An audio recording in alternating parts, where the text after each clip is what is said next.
Today's teaching is going to be on the Amitabha sadhana that we do in conjunction with Chenrezig once a month here. And I am taking this teaching from a transcript of Kepalkarta Rinpoche that is on the Chenrezig Amitabha practices. And they are two separate practices. It starts out right away with going for refuge and arousing bodhicitta. The first word is namo, which is a Sanskrit word, and it means homage or prostrations. And what is frequently done in these practices is when you have a Sanskrit word, the next word, which will be in Tibetan, will be the Tibetan word for the Sanskrit word. And so the first two lines after Namo is about taking refuge in the three jewels and the three roots. The three jewels are the Buddha, the Dharma, the teachings of the Buddha, and the Sangha. And the Sangha has different meanings. Some of the definitions of Sangha would be the exalted Sangha, which would be those members of the Sangha who have experienced emptiness. And then a more broad definition of Sangha would be the monks and nuns. And sometimes teachers are included in that group. And then the most broad definition would be the Buddhist community, including all the lay people, anyone who has taken refuge. So we're taking refuge from the suffering of samsara in these three groups because they are our true sources of refuge. The three roots are in Vajrayana. The three jewels are in Hinayana and Mahayana, but when we get into Vajrayana, deity practice and so forth, then we include the Lama, who is the root of all blessings, the Yidam, who is the root of accomplishment, and the Dharmapalas, or the Dharma protectors, who are the root of Dharma activity.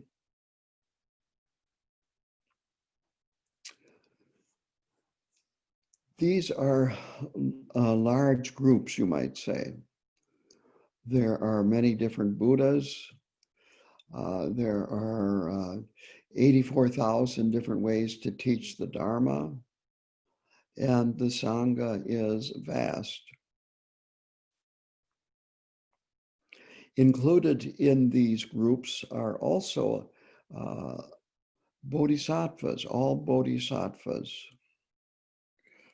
including Chenrezig, and also bodhisattvas that have taken human form, like His Holiness, the Karmapa, the Dalai Lama, these great teachers like Kepalkarta Rinpoche, and so forth.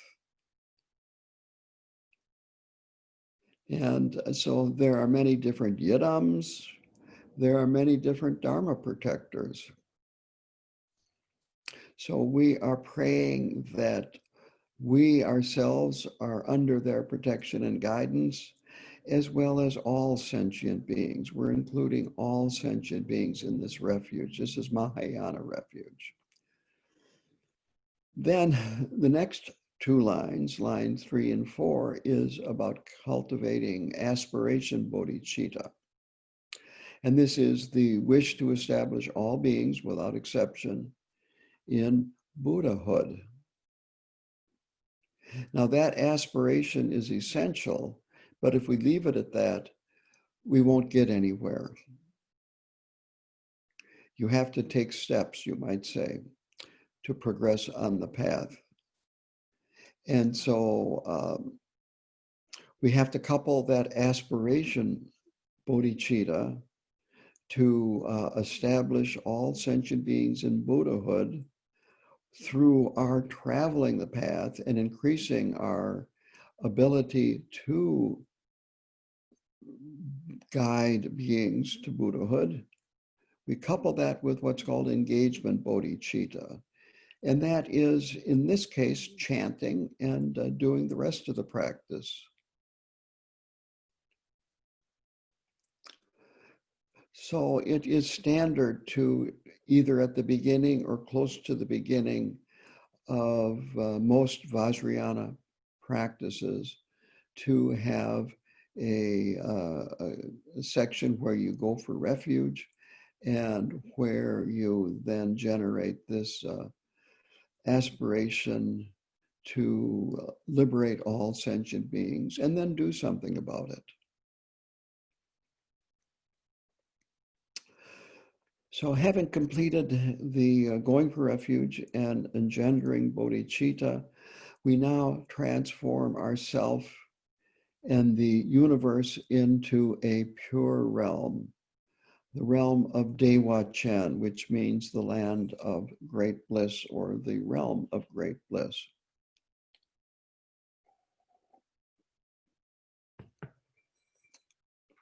So we visualize ourselves as Chenrezi on a lotus and a full moon disk. And the surroundings and the entire universe are a pure land. We are sitting on a lotus, a white lotus. The moon disk that we are sitting on is on a white lotus. The ground is pure. We are pure. This is not a fantasy. What we are doing is acknowledging our true nature or our ultimate nature. This is important, a point to remember. We're not creating something that is a fantasy or is unreal. What is unreal is our conception of us as being our physical flesh and blood body. So in front of us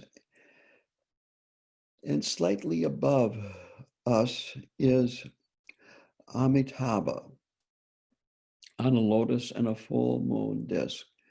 Amitabha is red in color.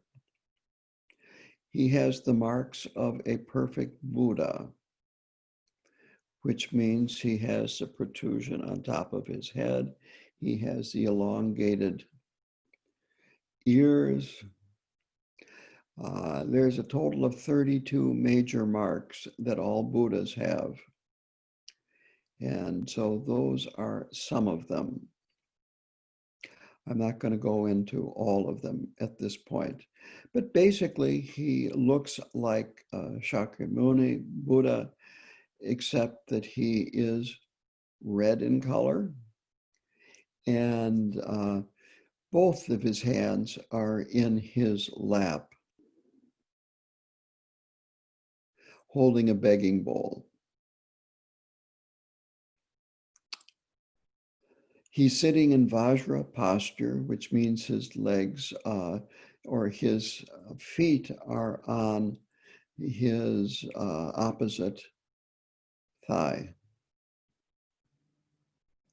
And the begging bowl is full of the nectar of immortality, the nectar of being beyond birth and death, beyond change, beyond impermanence. On Amitabha's right side is another Chenrezi, And this Chenrezi is standing. He is white in color. He has 4 arms, just like you. And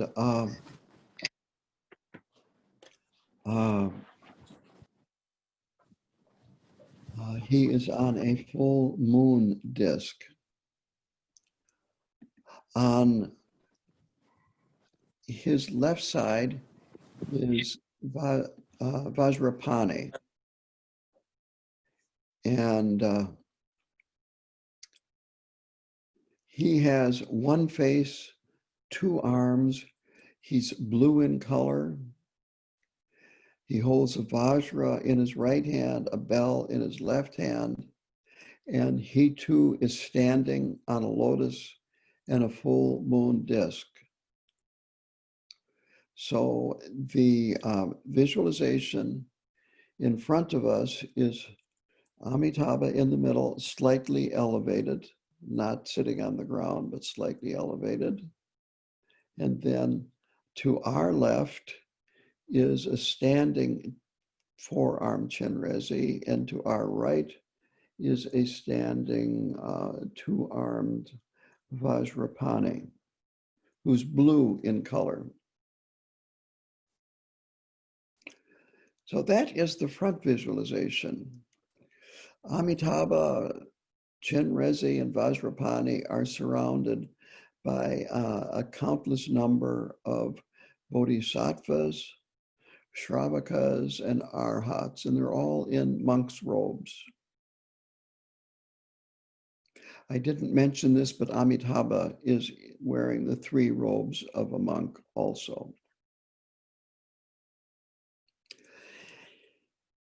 In the 3 of them, Amitabha, Chenrezi, Vajrapani, there is an Om, a white Om in their forehead, a red Ah in their throat, and a blue Hung slightly below the heart.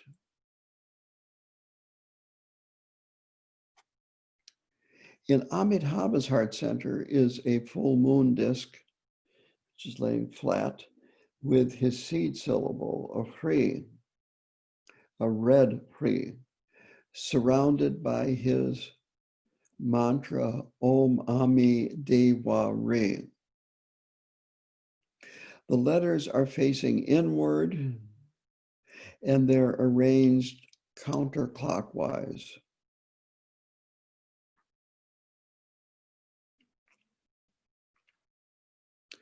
With the Om being in front, facing Amitabha.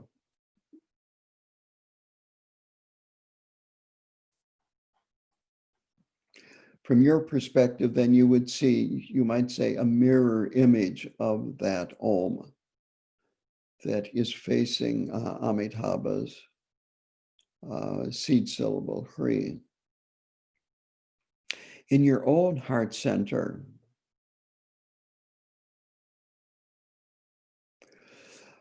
you have the same front visualization inside with Amitabha in the middle and Chenrezi and Vajrapani to the sides. Now you're visualizing yourself as Chenrezi, and so all of this is in your heart center. So it's going to be very small.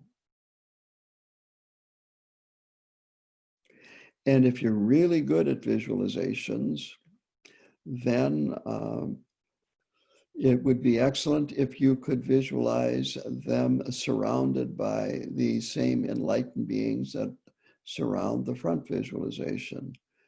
Again, do the best that you can and don't get discouraged if you cannot do that. The last thing you want to do is get discouraged and thinking, oh, I could never do that. Yada, yada, yada. So don't get conceptual about your abilities. Just do it the best that you can.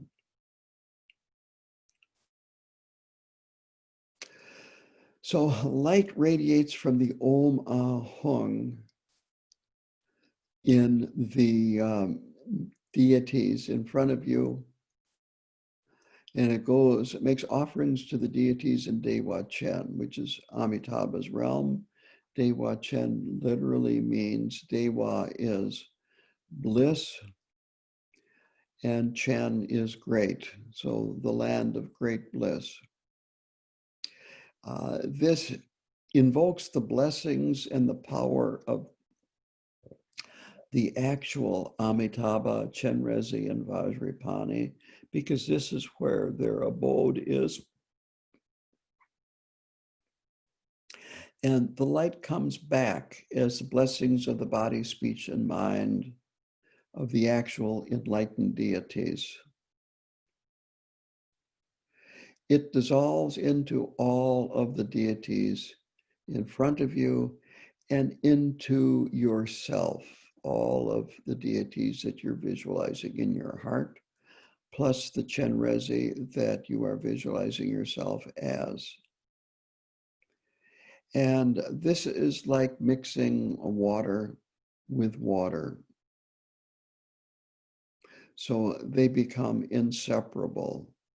You don't have part of the visualization being the blessings and the other part being not having any blessings.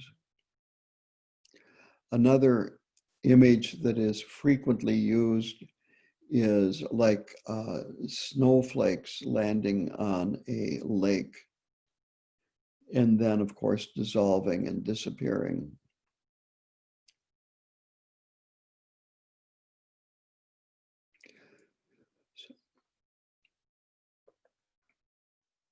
So this is what happens here is that we now have the mantra Omami Dewa Re. And this is inviting the deities to come from Dewa Chen. And then the next mantra is Benza Samaya Za.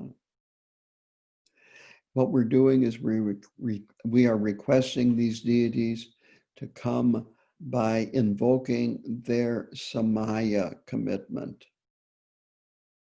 The Benza means that this commitment is indestructible.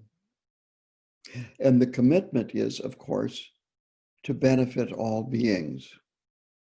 So we are reminding them of their Samaya commitment.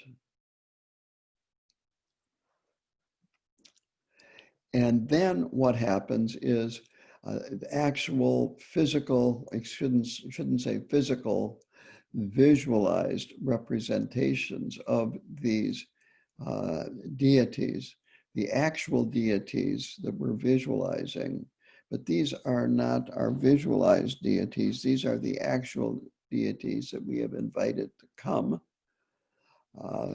There is a difference here between the Samaya Sattvas, or the commitment deities, and the Jnana Sattva, or the wisdom deities.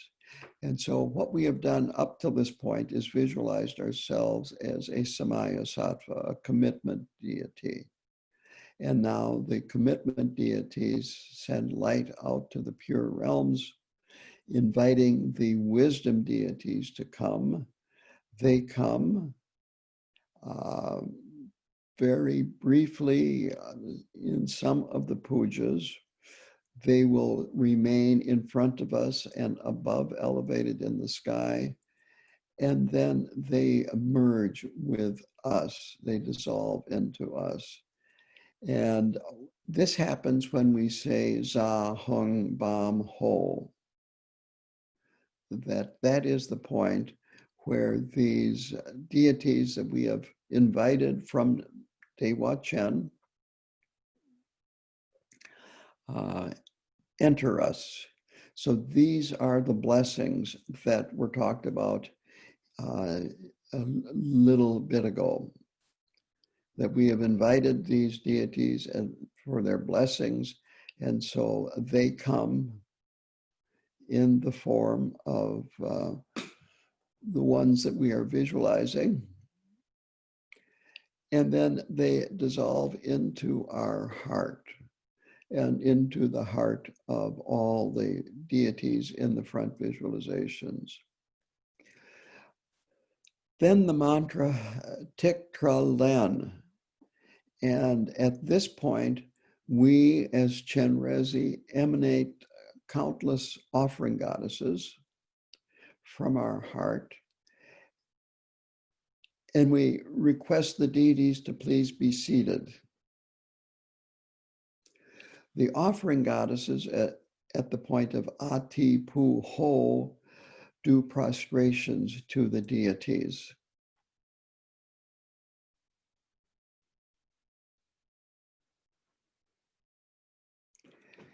And then this happens very, very quickly. That from the Kri in our heart,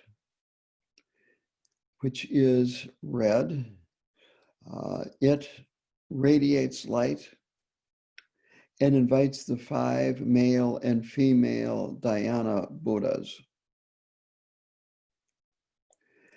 And the offering goddesses make offerings to them.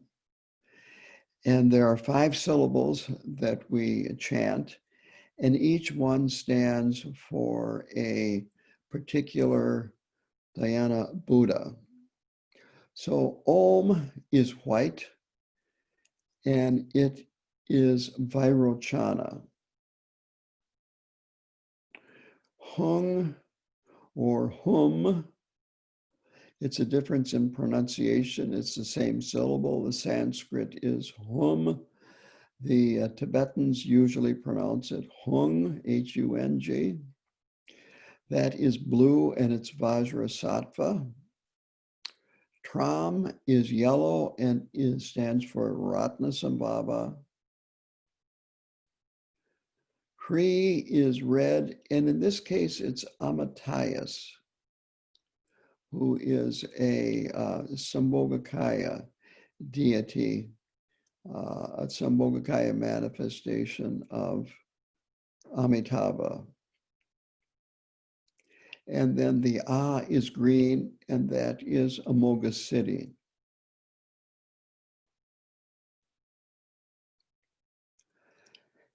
And as I said, this happens very quickly. And imagine that the deities are obtaining empowerments from these 5 heads of the 5 Buddha families. I have talked about the 5 Buddha families before, and I'm thinking right now that it might be good to talk about the 5 Buddha families in the future. This is an important point. So when the 5 Buddhas, then they dissolve into Amateus, excuse me, I'm not talking about Mozart here, who sits above the crown of Amitabha in the front of you. So that's what you have in front of you is Amitabha, and on top of him is Amateus, and all the other 4 Buddhas have dissolved into him. So he represents all 5. So next, these offering goddesses that we have emanated, that we're giving praise and so forth, make offerings of argam, which is drinking water, padyam, which is washing water, pupe, flowers, dupe, incense, aloke, lights, gende, perfume or fragrance, nuade, food, and shabda, which is music.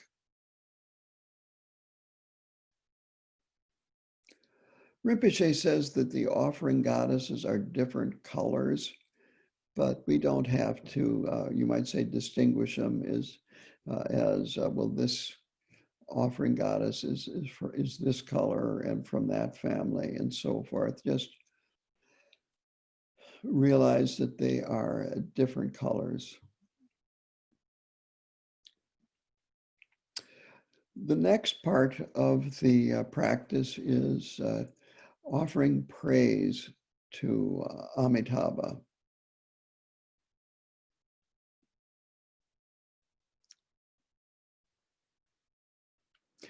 So we offer praise and prostrations to Amitabha, who lives in the realm of Dewa Chen. and who is constantly turning the Dharma wheel, and who has endless compassion for all beings. Turning the Dharma wheel constantly means that he is constantly giving teachings.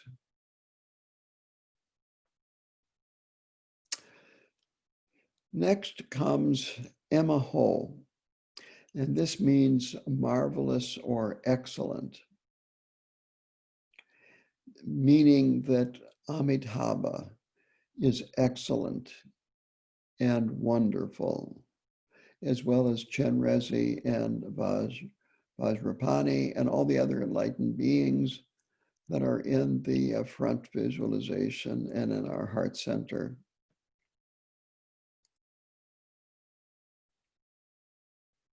So we make a request then, and that is we request these deities to grant their blessings and to grant us accomplishment. And not only for us, but to all beings, in order so that all of us can attain a realization equal to that of Amitabha.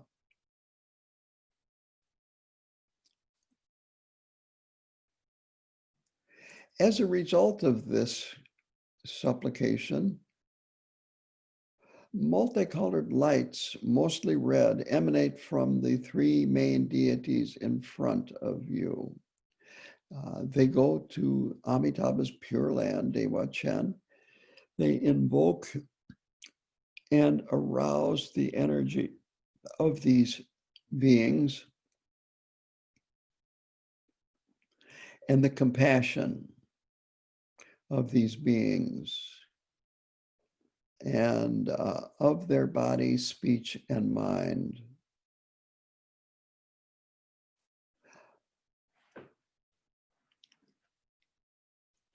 So this is where we are when we get to the mantra repetition.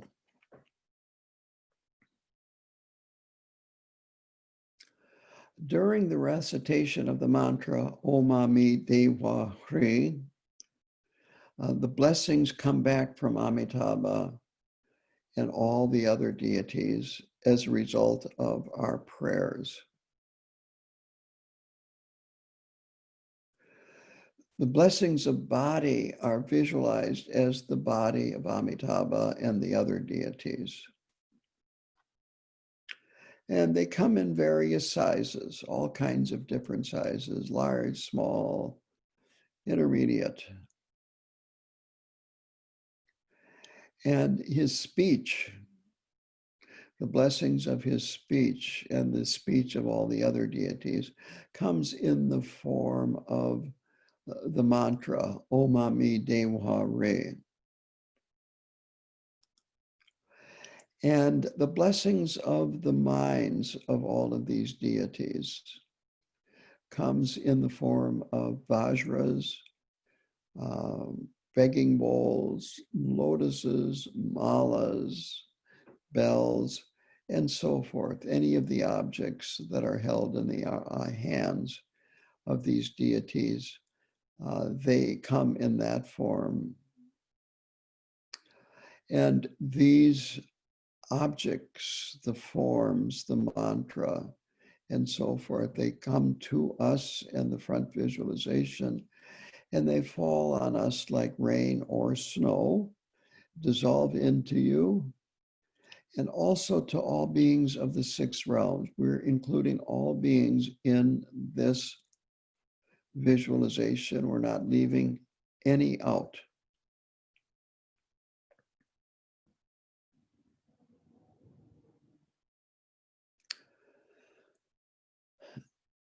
And what this does, it transforms them into a pure physical form.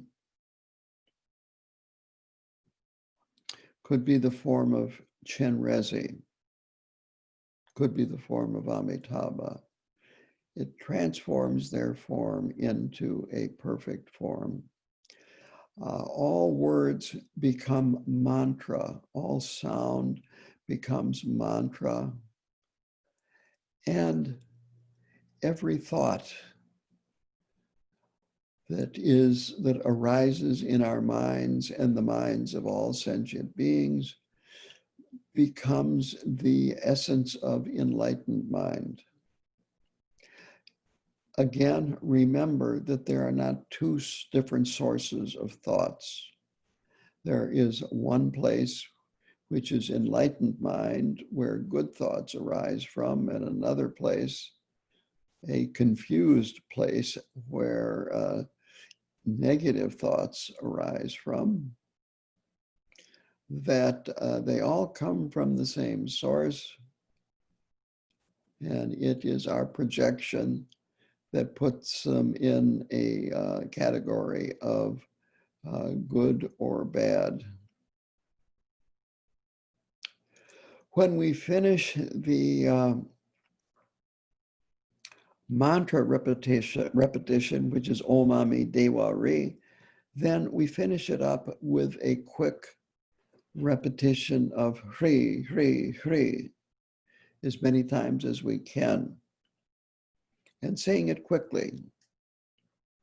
And what we visualize at this time is from the Hri on the moon disk at the heart of Amitabha, in your heart center, many red Hris emanate in a continuous chain, like a mala, very simply.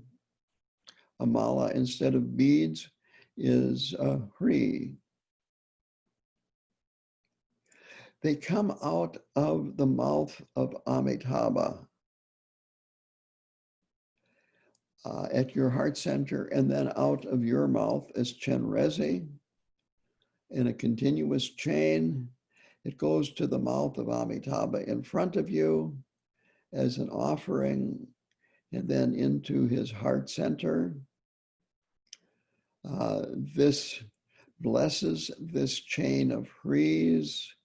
Then it comes out of his navel in an unbroken chain, goes into your navel.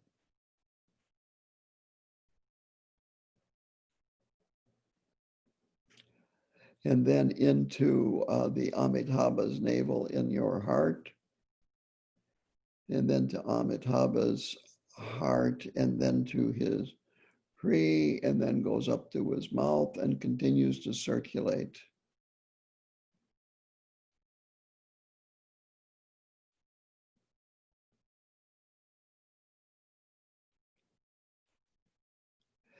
And when you are going to finish saying the Hris, if you're doing this in individual practice by yourself, then the Hris quit circulating, and they just dissolve one into another towards your heart,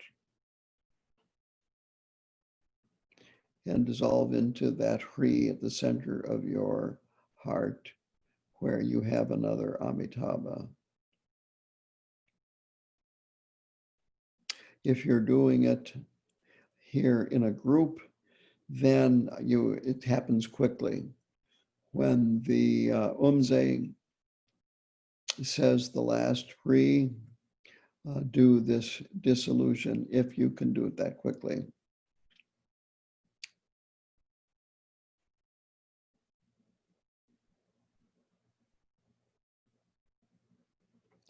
There is a short visualization to this, if you, a little simpler, and that is that just have the, and this is for the whole visualization, not just a re, that have the body, speech, and mind blessings of Amitabha in Dewa Chen just descend on you as Chenrezi. So that is a simplified version of the visualization. You don't have to concern yourself with the front visualization. So light would just radiate from your heart as Chen Rezi with a Hri in it, up to the pure land of Dewa Chen, and make offerings and invoke the blessings of body, speech, and mind of Amitabha, and they descend on you in his form. So when you come to the end of the mantra repetition, there's a couple of phrases that are chanted, and then we dissolve the visualization. And this is how the dissolution process occurs. The front standing Chenrezi and Vajrapani dissolve into the front Amitabha and become inseparable with Amitabha. Then the front Amitabha melts into light and dissolves into you as Chenrezi. Then you as Chenrezi dissolve into the three deities in your heart, Amitabha, Chenrezi, and Vajrapani. Chenrezi and Vajrapani then, and they're standing, melt into light and dissolve into the Amitabha. And then Amitabha dissolves into the seed syllable Hri in his heart. And then the Hri slowly dissolves from the bottom up until only a dot of light remains. And then that dot just disappears into emptiness. This is a gap. And so rest in that gap without any kind of conception about what is happening and what you are doing, what you're supposed to be doing.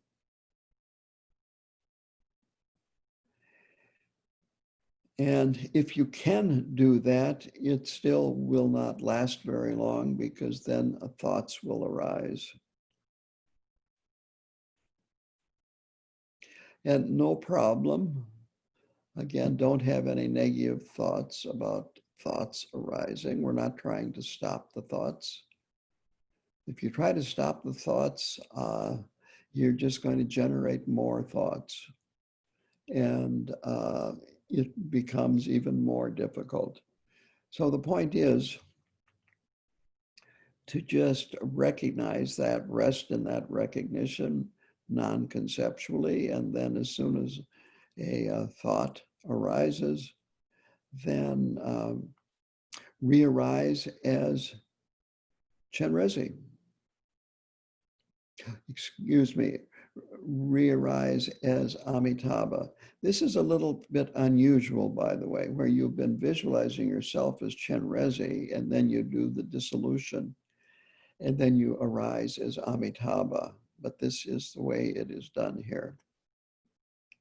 So immediately, without any judgment, when thinking arises, realize now that you are Amitabha and that your thoughts have no solidity, that they are pure, luminous, and clear by nature, and that everything in samsara is empty by nature. So at this point, you are Amitabha. All sound is a sound of his mantra or any mantra. All thought is the mind of Amitabha. This is the best approach to re-arising as a deity. And again, it's similar for other deity practices like forearm Chenrezi that we do before we chant Amitabha prayers. Then comes the Dewa Chen prayer, or the aspiration to be reborn in Dewa Chen. And this is a very important prayer. And it's good to have it memorized, and it's absolutely good to say it from time to time, because You don't know when you will die, and this is where you want to be reborn, is Dewa Chen. It is a pure land of Amitabha, and it is the easiest of the pure lands to be reborn in. So it's important to have studied a little bit about Dewa Chen and the importance of aspiring to be reborn there. As I said, it's the easiest one to be reborn, and all the others you have to have experienced emptiness in order to even have a chance of being reborn there. But you don't have to have that experience to be reborn in Dewa Chen. It takes a combination of strong faith, trusting, confidence, and so forth, as well as accumulated merit and wisdom. But even strong faith can overcome a lack of merit and wisdom. This is what makes it so easy to be reborn there.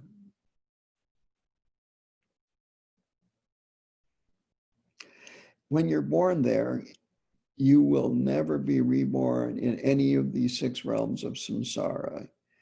You haven't attained Buddhahood yet, but you have freed yourself from samsara. You have a miraculous birth on a lotus there in a mature adult body with perfect physical form.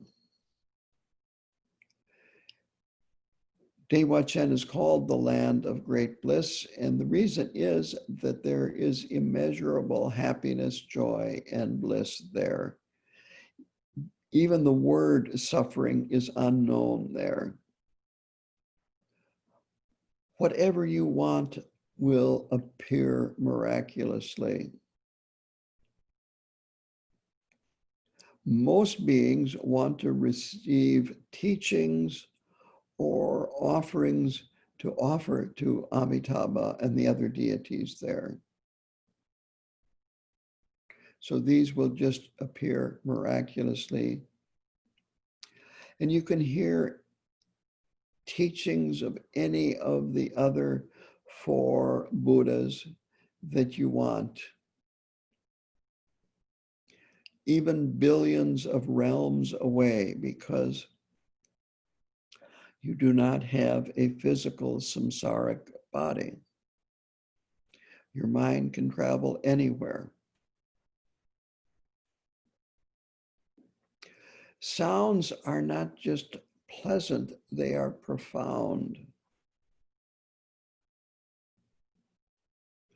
That the sound of Dharma comes spontaneously from the air, from water, from birds, from animals. You have no stains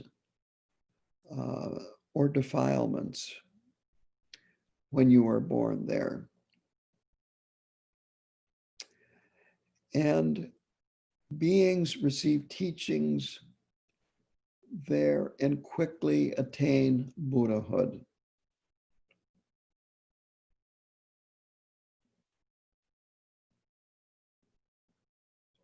It sounds too good to be true, but it is. This is the way it is. There are hindrances that keep us from being reborn in Dewa Chen. The first one is wrong view, feeling it can't happen, or not me, I'm just not able to be that kind of person. It just can't happen. Doubt, lack of faith, lack of confidence, and so on. Rinpoche compares this with walking to a destination. And you've been walking for a very, very long time. And we get to the point where we think, well, I haven't gotten to my destination. I don't see any sign of the destination. I'm probably going in the wrong direction. And you turn away and go in a different direction. So that's what doubt and lack of confidence will accomplish. So that's one hindrance. And actually, the second hindrance I already talked about. So one is wrong view, the other is doubt. It may be possible, but not for me. Or maybe not for me. He says this one is like walking, but keep hesitating.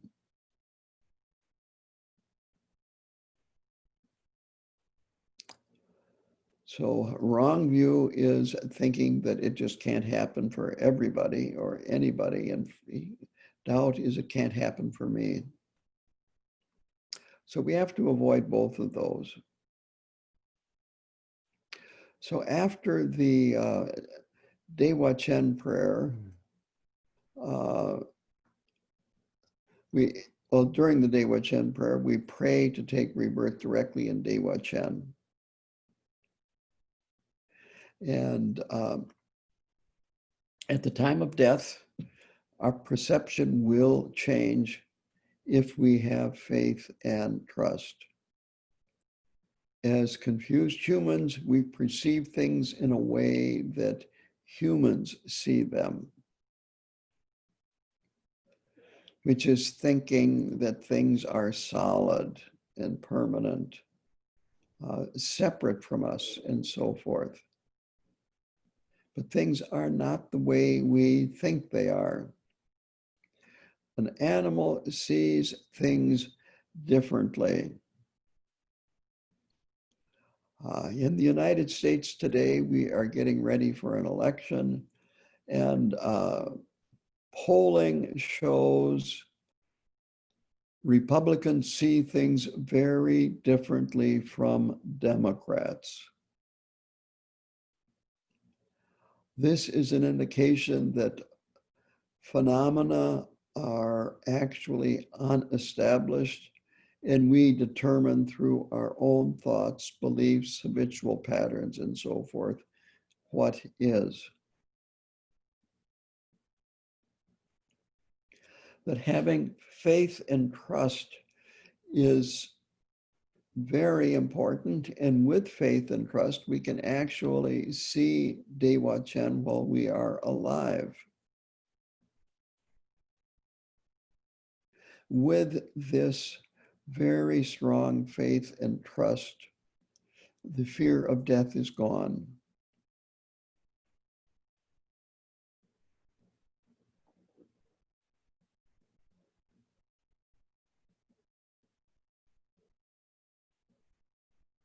And so there are stories about Tibetans who were at the point of death, and as they are going through the physical and mental changes of the five elements shutting down and are getting very close to death, because of their great faith and saying Amitabha's mantra and so forth, suddenly they see Amitabha. And die with a very peaceful, joyful look on their face. Rinpoche has talked about stories like this with some of his students, that this is not something that happened hundreds of years ago. It's something that can happen today. So this practice is extremely profound, that it's extremely important to maintain one-pointedness and to trust. It is this that makes it profound, the one-pointedness and the trust. It's an excellent remedy for a confused state of mind.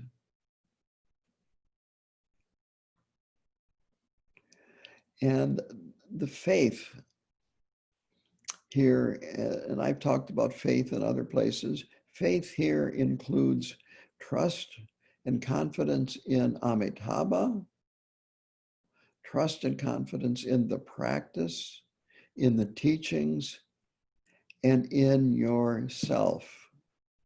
It's actually a form of laziness to denigrate yourself and say that, oh, not me. There's just something wrong with me that I couldn't do that. For whatever reason, that's just a form of laziness. It's self-denigration, and it's a problem.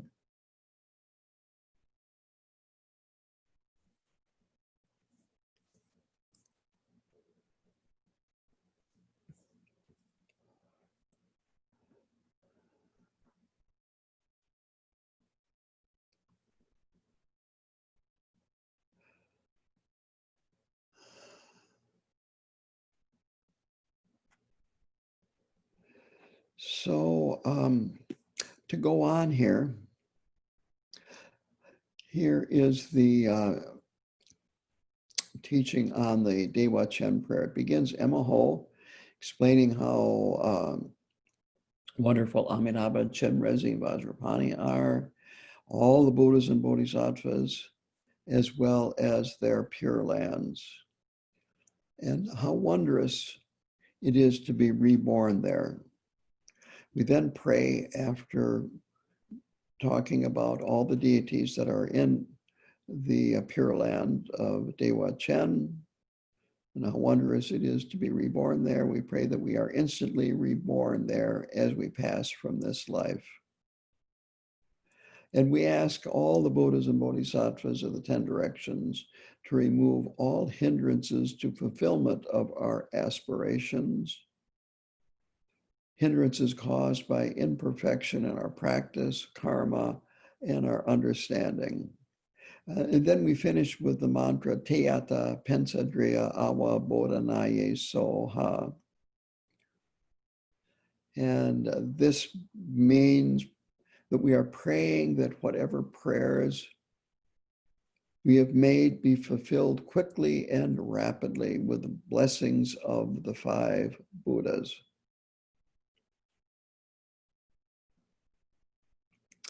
So this aspiration prayer was said by Amitabha and can lead to rebirth in Dewa Chen with one-pointed concentration and faith.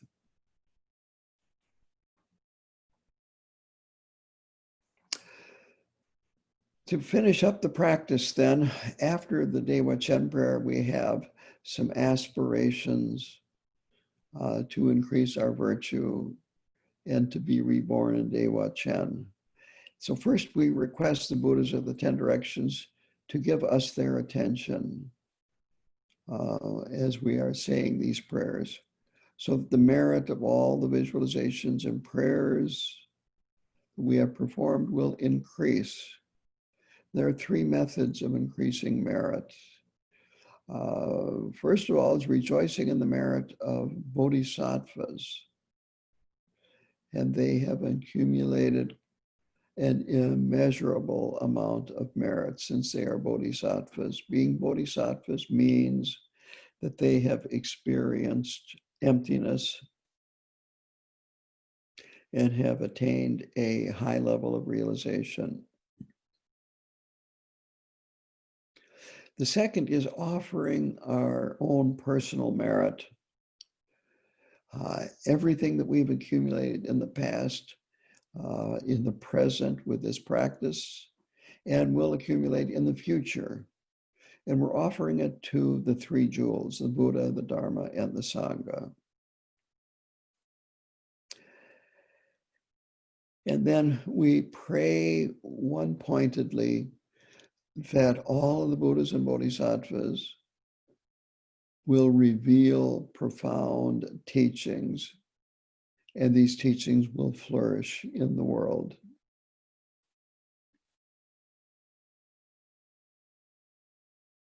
So then we dedicate whatever merit has been increased through these methods to the well-being of all sentient beings. And as a result of that, defilements of all beings are removed, and they will be able to realize their own wisdom, their own Buddha nature. We continue to pray that whatever merit we have accumulated develop immediately in this lifetime, not in future lifetimes, through making offerings to the three jewels.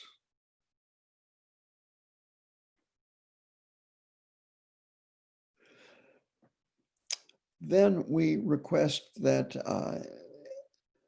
having our merit ripen quickly, as we requested above, may we have long life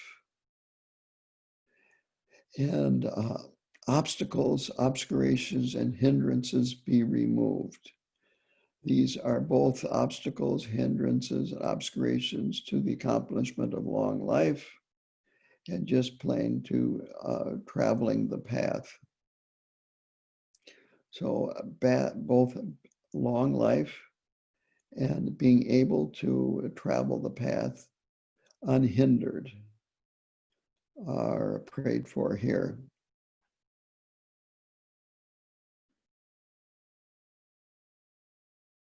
Then we say, if I'm not attaining realization in this life, may I be reborn in Dewa Chen on a lotus and see Amitabha's face directly.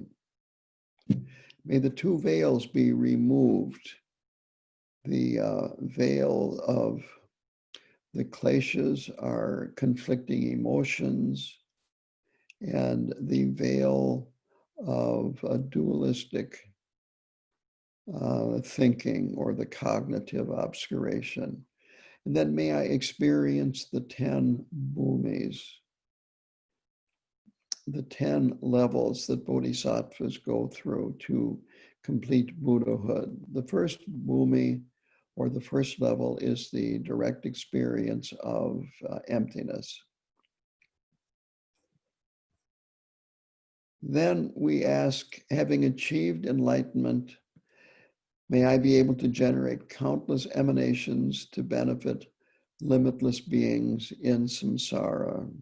May I be able to now return to samsara and be of great benefit to all beings.